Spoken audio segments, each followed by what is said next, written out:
Hello, everyone, and thank you so much for joining our podcast series called Engineering Experts Group. I'm so excited to have you join us. My name is Sally Buckley. I am the Managing Director of Pragmatic Success. Our team is involved in executive search, coaching, and management consulting on projects and with companies all over the country. And we're very specialized in infrastructure and renewable energy. I started the podcast series actually to thank all of you and all of your contributions to this world that we live in, and being on projects, rail and transit, airport, highway, bridge, tunnel projects. I mean, my gratitude is just overwhelming. I can't thank you all enough for this. And the reason why I got my passion was that I worked at Bechtel Corporation for about 17 years. I started out in San Francisco, had spent time in Houston, Texas, Frederick, Maryland, and now in Northern Virginia. But what was so exciting was that I was on projects all over the world, and I just loved it. I loved the professionalism. I loved the large projects and the experience of design build and all the challenges that went with it. And I learned so much every single day. So that's kind of why I'm so happy that I was able to grow and develop in this field. Super. So today I'm really excited because Patrick Cassity will be joining us. And before he joins, I'd like to give you a bit of a background on his history. Patrick Cassity is the president of Patrick Engineering, located in Chicago, Illinois. And he has 30 years of experience in design, management, and construction of bridge and highway projects. Patrick has extensive experience in managing the design of projects utilizing alternative project delivery methods such as design build, public-private partnerships. And he also has provided critical leadership in the design and rehabilitation of 17 major river crossings, 9 cable-stayed, 6 arch, 8 movable, 8 segmental, and 2 suspension bridges. Additionally, he has a master's degree from University of Illinois in Champaign-Urbana with a civil degree. And he has his civil engineering degree from University of Wisconsin for his bachelor's. He also has multiple PE licenses in Illinois, Florida, Nebraska, Ohio, Pennsylvania, Mississippi, and Michigan. And also when he worked at Parsons, he went through the residential school called Kellogg School of Management. I'm sure many of you know, with Northwestern University. So you'll hear more about that during the interview. So additionally, Patrick has many publications. He has 24 awards. And on top of that, he ran the Chicago Marathon. So he's just a privilege to get to know. And I just want to welcome you, Patrick. Thank you for agreeing to do all the pre-interview work and to join today and having a discussion with me about your history. So where I'd like to begin, if you don't mind, is about your life in Wisconsin and working with your dad. So thank you again. Thanks for joining us. Yeah, thanks a lot, Sally, for having me on the podcast. It's a pleasure to join you. I grew up in small town USA in the Midwest in Baraboo, Wisconsin, which is a little town about 40 miles north and a little bit to the west of Madison, Wisconsin. Your typical rural community. Grew up the son of blue-collar, hardworking parents that instilled a great deal of integrity and work ethic in me. And the unique thing about Baraboo was it was the summer home for the Ringling Brothers Barnum and Bailey Circus. The circus had a winter home in Sarasota, Florida, and a summer home in Baraboo. And the Circus World Museum is still there today. It's a scaled down version of what was there in my childhood. But I had many fond memories of the circus and listening to the steam calliope play all summer long. You could hear it during the day. It's so much fun. That's fantastic. I love it. Um, so Patrick, you know what? We talked about your leadership philosophy, and that just is so intriguing to me. So could you share with your audience? Well, actually, you talked a little bit about your father. Is there anything else that you wanted to say about your dad before we go on to your leadership? Yeah, I think it's important conversation to have because it really was the genesis of why I chose a career in infrastructure. My father owned a residential and light commercial construction company, specializing in a lot of residential homes, and other buildings. And I can still clearly remember my first day on the job, the start of the summer after my after graduating seventh grade. And I worked as a laborer on the concrete construction crew, and it was really hard work, but really rewarding. And that's where I developed my love for construction, and then ultimately my love for engineering was born out of those experiences, and was a big part of why I made the decision to go to school to become a civil engineer. I just saw that as a natural progression of me, moving from building structures to designing structures, and I really saw a lot of opportunity to grow. And civil engineering provided an opportunity to do that on a much larger scale. And what I really love about engineering and construction is just the creative process of getting the opportunity to work as part of a team to solve society's problems and create something that first and foremost has utility, but also beauty and form to it. And it's really one of the reasons that early on in my career, I gravitated toward signature and complex bridges, which, create a really special opportunity to be part of the urban fabric of the communities that they're a part of. Yeah, sustainable too, right? I Yeah, mean, just absolutely. the impressions and the completion of the project made it life easier for people, for all of us. So thank you for that. Um, I really appreciate and value your bullet points on leadership. Would you mind going through that with the audience? Because I think we would all benefit from hearing your story on what your thoughts are on leadership, please. Yeah, I'd be happy to. I think at its simplest, my philosophy on being a leader is really connecting strategy with talented people. It really all starts there. There is no company in the world that's successful without having talented people that are organized in a way and given a mission and a vision that they can get excited about. So if you as a leader can create that vision that people want to be a part of, and most importantly, they see how that they can contribute to that vision, and that gives them genuine purpose and meaning, and the opportunity to grow. That's really powerful. And so in its simplest form, it's really about strategy and talented people. But ultimately, I kind of see the mission of a business leader in particular is to create an ecosystem of a shared value for employees. It's really that win-win relationship between company and employees, but it's not just employees. It's about all the other people that are connected to the business that provide value to the business and derive value from the business. And so it's our clients, it's our partners, it's the communities that we're a part of, and of course it's our shareholders. So it's really ultimately about a business leader creating an ecosystem for all the stakeholders that touch and are a part of their business.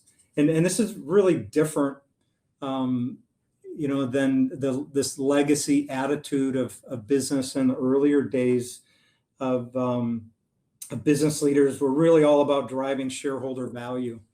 And early business schools really drove that home. But in recent years, the philosophy of conscious capitalism, of being aware, of the impact of your company and the interactions that your company has with people and communities, it's become much more prevalent, and essentially views this notion of driving shareholder value as really just a lagging indicator of the degree to which you're driving value for all the other stakeholders in your business.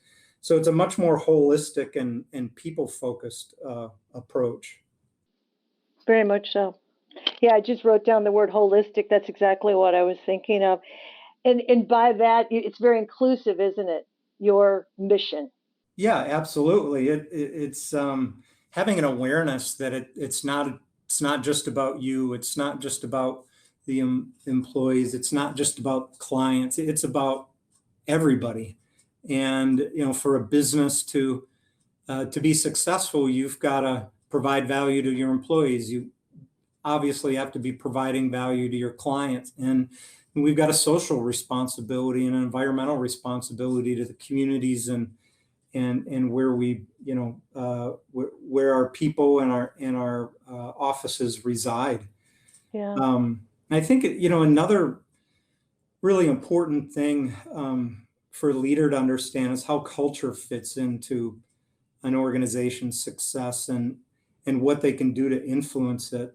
I've come across many business leaders throughout my career that are predominantly focused on strategy and don't understand when their strategy will require a shift in culture to be successful, and new strategies that require cultural changes are the ones that take the longest, and they're a bit more complex. And that's where organizational change management comes in, is having a strategy associated with these culture changes that address the people side. What are the new values you want to instill? What are the behaviors that you want those values to drive? And so ultimately, I've come to realize that leaders drive values drive behavior drives culture, and culture drives performance. And if you're visualizing this, you want to look at it as really this self-reinforcing cycle that turns in on itself, because at the end, high performance for a company and growth of the company develops your new leaders and develops your employees, and that starts the whole value chain over again. And it's one of the more difficult things that organizations struggle with, and that when they're looking at a much needed culture shift to capitalize on their vision of how they're going to grow in the future, that takes kind of a different skill set. And we're for example here at Patrick, we've got an incredibly entrepreneurial culture of people who just fiercely solve their customers' problems and are looking to add value, and that's served us well. That approach, it serves us well today. It's what got us to the point we're at, and we want to continue to act that way. But rather than starting up new individual business opportunities, we've recognized that one of our biggest opportunities for growth today is cross-selling all of the various people, process, and technology, all our solutions, more or less, to all of our clients, no matter what part of the organization they reside in. And so the collaboration and working together across, division boundaries, across other departments, is really our opportunity to scale the business up and do an even better job of serving our customers. This is fantastic. What I was thinking about when you talked about cross culture, and using talents from different groups to go into other areas within the Patrick organization to develop, expand their skills. Is that kind of what you're talking about in this collaboration? And then when you spoke about the entrepreneurial aspect of it, I think this is very exciting because it can grow and develop a bigger and broader way of being in this infrastructure space, right? Absolutely. Yeah. First and foremost, it allows us to better address the needs of our clients because we're bringing the entire company to serve them and help them with their capital programs or other problems that they're trying to solve with operations and maintenance. And the point that you made is also very critical, is it creates a lot more opportunities for our employees to be working across the company, getting involved in other markets with other clients that historically they may not have had a chance to interact with, or are involved in projects that in their current department, they never would have saw. So yeah, it's really about creating opportunity for, again, going back to that, that value chain, creating opportunity for people serving clients. And that's ultimately what drives growth in the company. Something that occurs to me, Patrick, is that I think the size of Patrick has such a wonderful footprint in the United States right now. And I hear that all the time because I have the privilege of supporting you doing executive search work. But one of the things that I'm excited about is how people, when you talk about entrepreneurial a workplace, that's quite different. In these large organizations, you can't really get in there too much because you've got to keep moving and you've got these huge projects to get through. I think you have a better advantage, don't you? Because you can work in different, like you said, different business lines and have a say in what you're doing. I think that's very exciting. I think that's one of the attractions that people have for Patrick as well. Yeah, absolutely. The word I always use when I describe that trait of Patrick is we're agile. We are a medium-sized business with about 350 employees, and one of our strengths is that we're not this large bureaucratic process-driven organization that has a tendency to move a bit slower. We've a very flat organizational structure and a client service attitude, and we leverage that to be nimble and agile and responsive to opportunities that we see in the marketplace and opportunities that are presented to us by our customers. So your professional history is so impressive. When we were working on our pre-planning for this, I was struck by how broad experience you have. I'm going to leave this up to you on how you want to share your story of beginning with bridge design and becoming an executive leader and a president. And it's a remarkable story. Could you share a little bit about your history with your audience? And tell us a little bit about your bridges, because I'm passionate about bridges. Yeah, so am I.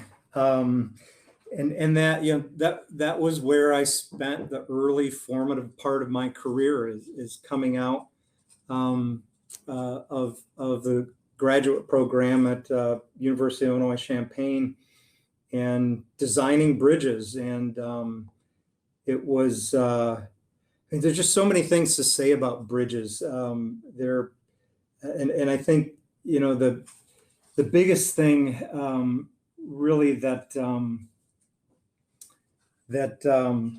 I can think of with respect to bridges is just the metaphor of building bridges, not only to connect communities, because I really think bridges at their best physically connect communities and people, but also metaphorically,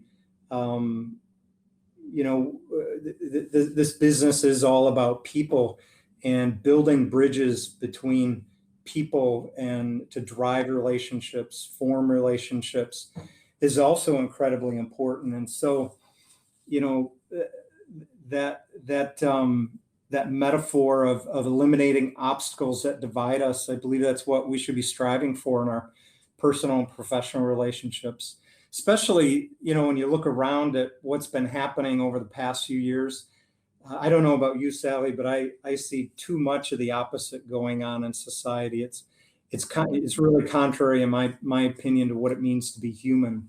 If we could all do a better job of building connections between one another, to remove obstacles, physically and from a relationship perspective, we all be better off. And I think this pandemic has taught us that we live in a world that has all these global interdependencies between people and communities and organizations. And we've seen this firsthand by going to the grocery store and seeing there's no toilet paper early on in the pandemic because the supply chains couldn't adjust to everybody being at work consuming toilet paper in that way. And people were looking for some semblance of control in their lives, and hoarding toilet paper, I guess, gave them the illusion of control in some ways.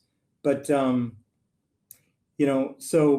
focusing inward on ourselves and what we need ignores how dependent we are on others for health, for food, for shelter, a job, and ultimately a sense of belonging. And I think once we recognize and accept those interdependencies, it should really motivate us to be master bridge builders with people.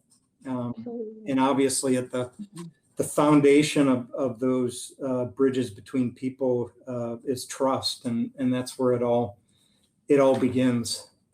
It is, and communication.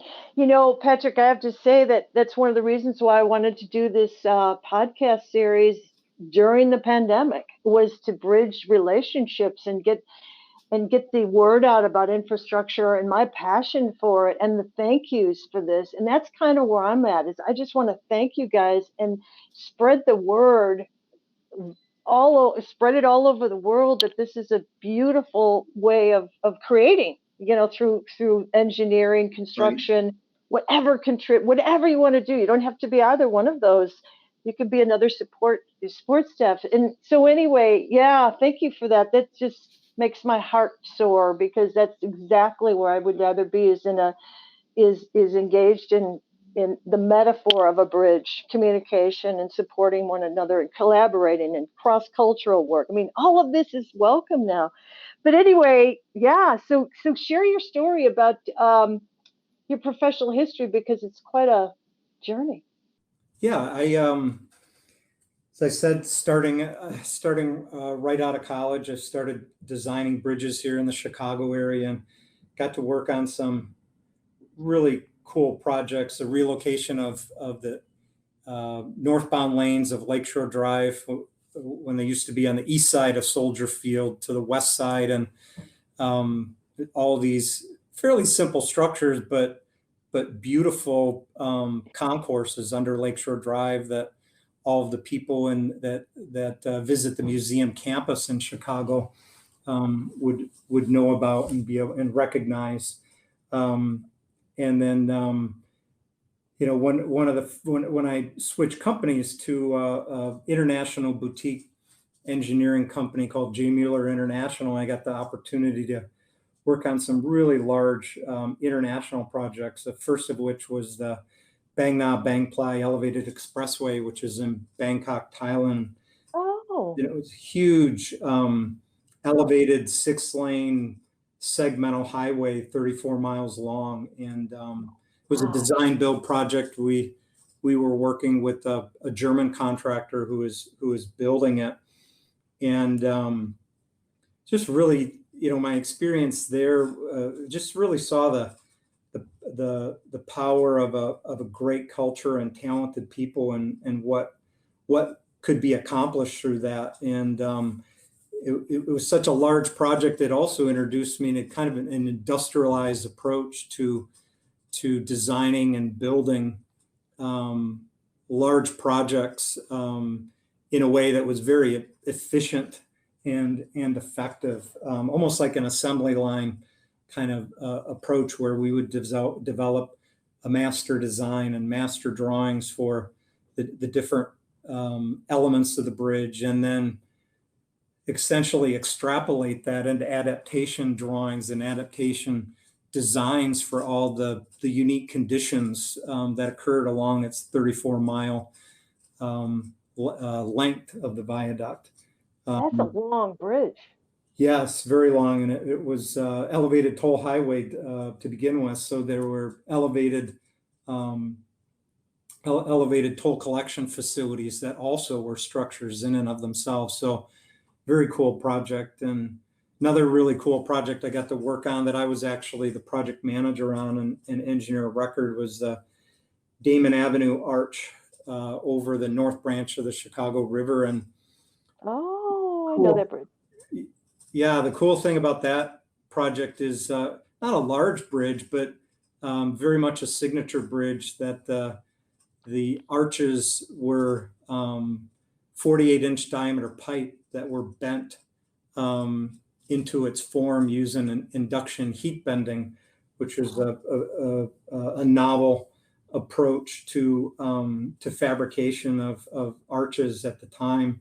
And we also eliminated all of the upper lateral bracing between the arch ribs. So it was a very open, free form, simple, and elegant looking bridge. That there have been a number of bridges since then that have kind of copied the use of induction heat bending of the ribs. And so that was fun. Patrick, can I ask you a question? Did you guys introduce that idea to the client, or had that been done before? We introduced it to the client, and we did during the conceptual planning phase. We came up with a number of different concepts, and that concept in particular, and the visual aesthetic of it, really struck a chord with the city of Chicago, who was our client at the time.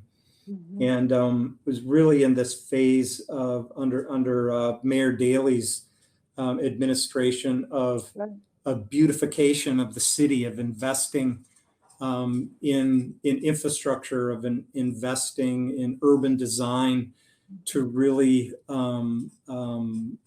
achieve the full potential of the aesthetic, and really attract people to the city and to its streets and to its sidewalks, and bring, what Chicago's always had, this phenomenal building architectural culture. And it's one of the things that I love about the city. And in those days, the city of Chicago was really focused about bringing that same high level aesthetic quality to the road and bridge infrastructure in the city, and also was building big streetscaping programs that use vegetation and monuments and other things to help kind of soften the concrete jungle of a big urban city.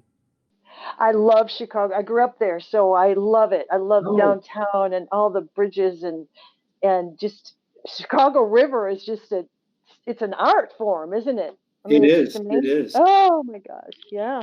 Yeah, so, and another one of the my early day projects, it was in 2005, Hurricane Katrina wiped out a number of large bridges down in the Gulf Coast area around Louisiana and Mississippi. And I got the opportunity to lead the design of the replacement of the US 90 bridge over Biloxi Bay, which spanned between Biloxi, Mississippi on the west and Ocean Springs, Mississippi on the east. And it was the new bridge are dual 1.6 mile long, 3 lanes in each direction bridges. And the typical commute time between Ocean Springs and Biloxi, Mississippi was about 2.5 minutes. But when Katrina came in, it literally destroyed that bridge and cut off those two communities to where now the travel time between them, went to at least 30 minutes when there wasn't traffic and much longer when there was traffic. And so this was a big impact to those coastal communities. It really was a lifeline, for people to get to work, for people to travel along the Gulf Coast. And like I said, I was the project manager for the design team working for a construction joint venture of Kiewit Construction, Massman Construction, and Traylor Brothers Construction. And it was really probably the closest I've ever come to feeling like a rock star, if there is such a thing, in the bridge design and construction community, because I remember flying into New Orleans and then driving I-10 over to Biloxi, and there really was not much going on. The airport in New Orleans was a ghost town. There was only one hotel in Biloxi that was open, and that was the Iowa Capri Hotel and Casino. And when I would show up there and check in at the hotel, the first couple times, folks there had asked me, well, what am I doing in town, right? Because there wasn't a lot going on at that time, and mentioned to them that, I'm in town to design and help build the new bridge between Ocean Springs and Biloxi. And boy, I've never seen people so excited to see a bridge engineer in my entire life, because of such a huge negative impact that had on them. And so I would always get a Gulf view hotel room, which actually overlooked the bridge itself. And so I could see the construction going on when I got up in the morning and looked out the window. And it was a really fun experience. And had the opportunity to work with just an incredible team of very talented professionals on both the construction side and on the design side. And we had, it was amazing what we accomplished in very little time. I love that story. And that Katrina had such an impact on all of our lives for a lot of reasons. Just the displacement of the people, the whole story. And so for you to come in, and we go back to the bridge metaphor, you're bringing communities back together. You're sort of creating, giving their bridge back so they can get to wherever they want to get to sooner. And I know what you mean about the rock star. I think that's apropos. I think you're all rock stars, actually. I do. There should be a song for engineers. But yes, how long? Why isn't there a song about bridge engineers? There needs to be one. We're going to create one. After this podcast, we're going viral with a song. So, Patrick, how long did that bridge take? Because I'm sure everybody was standing outside, just couldn't wait for the ribbon cutting. How long did it take? Yeah, we had the bridge open, the first bridge. They're dual bridges. So the first one, you're testing my memory now. I know we had the design done within 6 months. We were pretty much 90% complete with the design. And I think within 15 months, we had the first bridge open to traffic. Yeah, I mean, that's fantastic. I love that story. You told me that before. I love that story. Yes, we will create a song. So tell me is there any other bridge stories that you want to share? Because I do love them. Oh, how much time do we have? So I know. Let's go with one more bridge story that you love. Sure. Another really fun project that I was involved in was the Hastings Bridge over the Mississippi River. This is in Hastings, Minnesota. Hastings is a smaller town into the south of the Twin Cities. And when I was at Parsons Corporation during my 17 year tenure there, the Minnesota DOT had a pretty large cross river mobility program going on, where just the urban sprawl in the Twin Cities area was causing a lot of capacity needs. They were building and widening a lot of bridges over the Mississippi River up there, and I was fortunate to work on a number of them. And one of my favorite ones that I worked on was the Hastings Bridge, and it was another design build project, which I love design build. I think they're, especially if you're an engineer, they're much more challenging and fun projects because, number one, things happen fast. Number two, you get to work with the construction team that's going to build the project, and so you can optimize the design not only for its in-service function, but how it's going to be built. So you can develop a design solution that optimizes cost and schedule and constructability, and then ultimately serves its functional purpose in carrying people and vehicles safely across the river.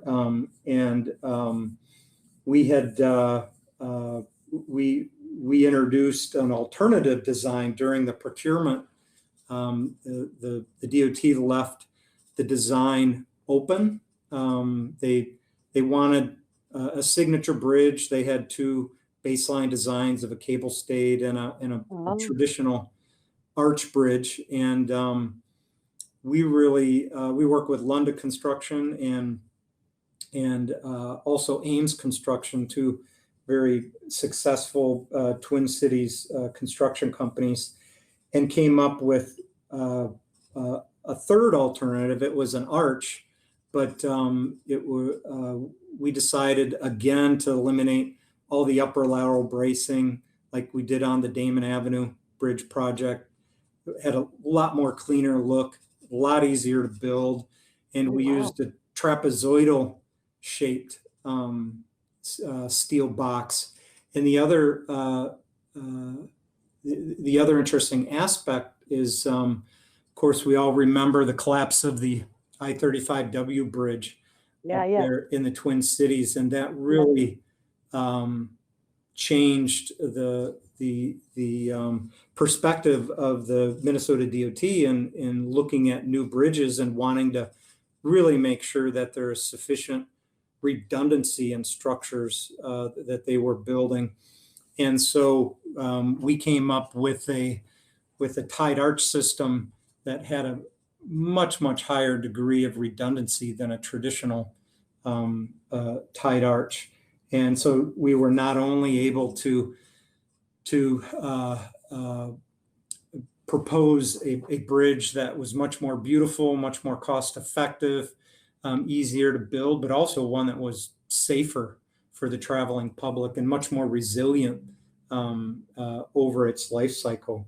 And the coolest part about it, and I'd urge everyone to go Google, construction of the Hastings Bridge, is we came up with the concept of building the bridge on land on temporary supports, and then using self-propelled modular transporters, moving the bridge onto barges, and then floating the bridge into its final location, and then lifting the bridge into place with a strand jack system.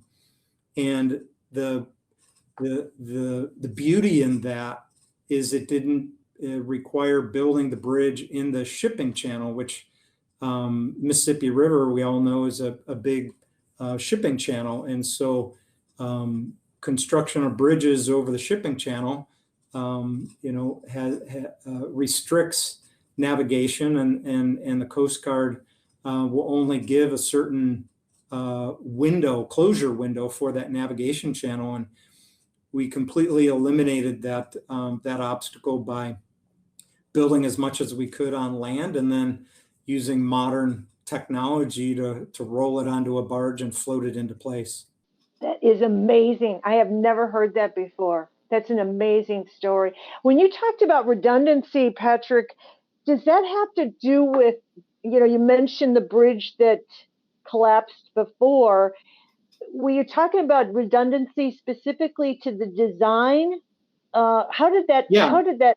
Yeah. Yeah. So in a structure, there's multiple forms of redundancy. There's load path redundancy. In other words, if a certain member or element in a bridge fails, you want to have designed the bridge so that loads can still be safely carried by the remaining part of the bridge, that it won't cause a catastrophic collapse of the bridge.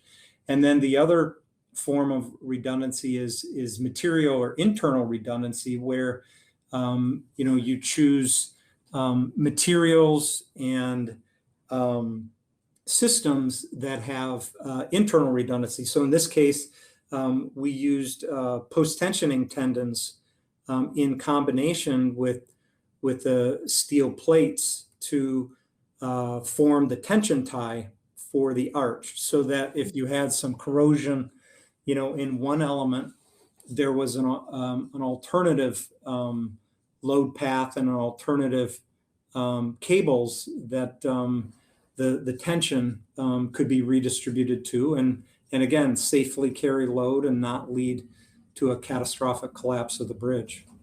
That's an amazing story. I just love it.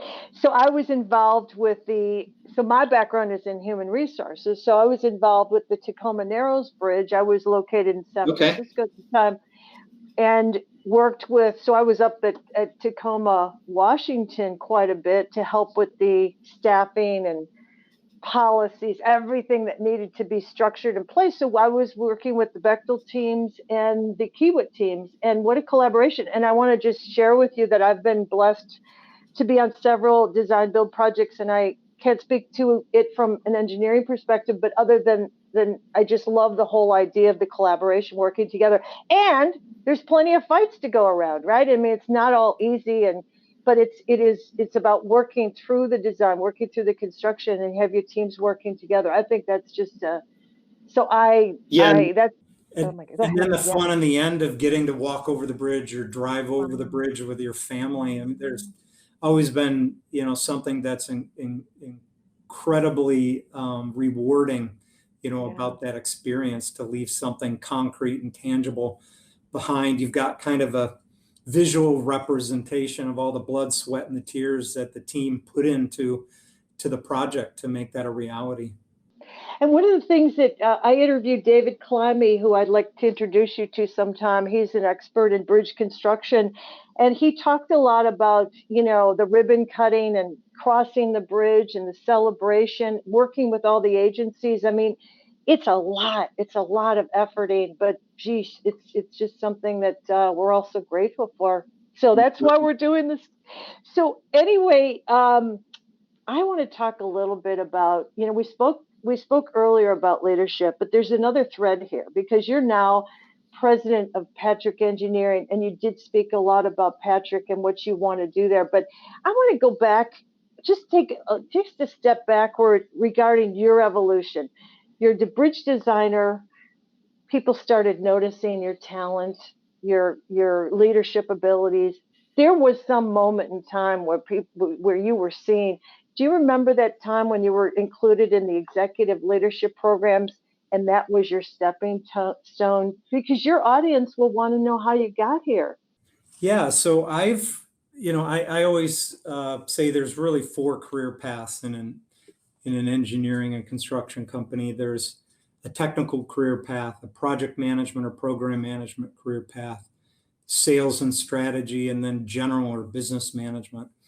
And, my time at Parsons, I was, at one time or another, I was on each one of those paths. And so I got incredible experience in those 17 years at Parsons of moving from kind of the technical side, getting the opportunity to be a regional manager at Parsons and manage people.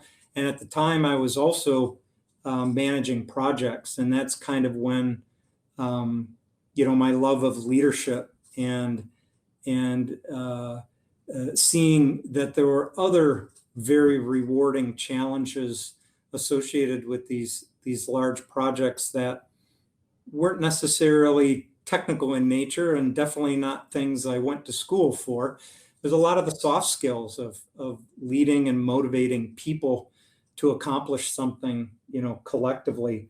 And so Parsons is an incredible project management culture and training program, and really good leadership development program that I had the opportunity to participate in. And that really then set me on the track of leveraging the project management and technical career that I had, and move into business management and general management. And I got the opportunity to run larger and larger divisions for the company, and then I got the opportunity to head up sales and strategy for the infrastructure global business unit as the executive vice president. And so there, learned a very different side of the business in developing a strategic roadmap, to capitalize on growth opportunities within a company, developing strategies to grow our book of business with clients and serve them better. And I really love the competitive nature of sales. So that was something that also was very surprising to me, of working on the sales end of these large programs and pursuits, and formulating a win strategy with the team that maximize the value to the owner, who ultimately is going to select a winner someday. And so I had tremendous experience there. And then one of the other opportunities you mentioned in my introduction is the culmination of the leadership program there is having the opportunity to go through a residential advanced management program. And so I ultimately chose the Kellogg School of Business because of my interest in kind of continuing to focus on sales and marketing. And that was a phenomenal experience. Got to meet people from all over the world who had come in to participate in this 3-week, immersive executive education program. And, I think if you would have told the 18-year-old me, who was incredibly excited about designing, the world's tallest building or longest bridge, that one day you'd end up running a business, I'm sure he would have laughed. But Wow. I just got to this point where I just really love the people side of it. And there's plenty of creative things to do on the business side. And so it tapped into that creative purpose, that I'd always loved and seen on the engineering side. And the business leadership opportunity gave me an opportunity to make a greater impact on people, whether it was our customers, our employees, our strategic partners.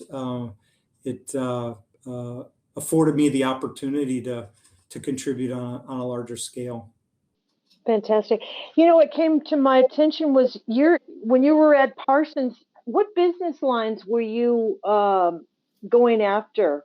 I started out as my general management career track at Parsons was, I started out a regional manager in the bridge and tunnel division, and I worked up to leading, being the division manager and senior vice president in charge of the bridge and tunnel division, and then took over the road and highway division, which was the largest division at Parsons at the time. Had a very big footprint in the Middle East and North America were kind of the two primary geographies. But the infrastructure global business unit of Parsons was focused on industrial infrastructure and also highways, bridges, airports, rail, transit, very, very traditional infrastructure business. That's a huge portfolio, Patrick. Huge. Yeah, and it was a lot of fun because Parsons had a self-performed construction group that did about 400 million in business a year, and that combined with the engineering side and the development side at Parsons created a lot of opportunity for the company and in public-private partnerships as well as design build programs. So this is we're at a kind of at a crescendo. When you accepted the job at Patrick, I mean, you left a huge portfolio and you said, yep, I'm going to go over to Patrick. What was the incentive there? Because that's very exciting that you said, yes, I'll be president of Patrick. Tell us about that story. Yeah. So what after meeting the folks here and getting to know the company and the book of business more, I was really struck by how diversified the business is. We do highways and bridges, rail and transit, industrial infrastructure, institutional infrastructure. We work for electric and gas utilities and also renewable energy. And really loved how diversified the business was. And I saw that as opportunity for me to come in and leverage the footprints in all those different markets and the talented people here to really scale up the business. I was looking to join a company where I felt like I could make a difference and help the company and the people grow. And I certainly saw that at Patrick, and I've been here 2 years now, and that has been the case, and then some. It's a very exciting place to work. A lot of fun, challenging opportunities for our employees, and the focus on collaboration and working across the various markets is also really exciting for our employees and our business leaders. And the other draw to Patrick was the degree to which the company leverages technology. I think any engineering construction business, is either faced with being disrupted by the rise in technology in our business, or being on the leading edge of that technology disruption. And so Patrick is a place where we employ software engineers and data analysts and geospatial information system experts that leverage technology and provide our infrastructure clients business intelligence and data analytics and asset management solutions to help them unlock insights into their capital programs, their maintenance and operations programs. And so we're not just civil engineers and electrical engineers. We also have a very techie side to the business, and a lot of the folks that work for us started out, as computer engineers in school. That is very cool, because these are cost saving opportunities for your clients, sole source opportunities for new win plans and your strategies. It's like an endless opportunities for you, don't you think? Yeah, absolutely. And the other dimension to Patrick is we're not just an engineering company. We do the planning and permitting for projects. We do the design. We have a build component. We will do. We'll take at-risk EPC, design, build, and CM at-risk projects, and then we're an overall program manager. Yeah. And I think that clients more and more so these days are looking for vertically integrated companies like ourselves that have insights not only into how to design something or how to build something or how to manage something or how to plan something.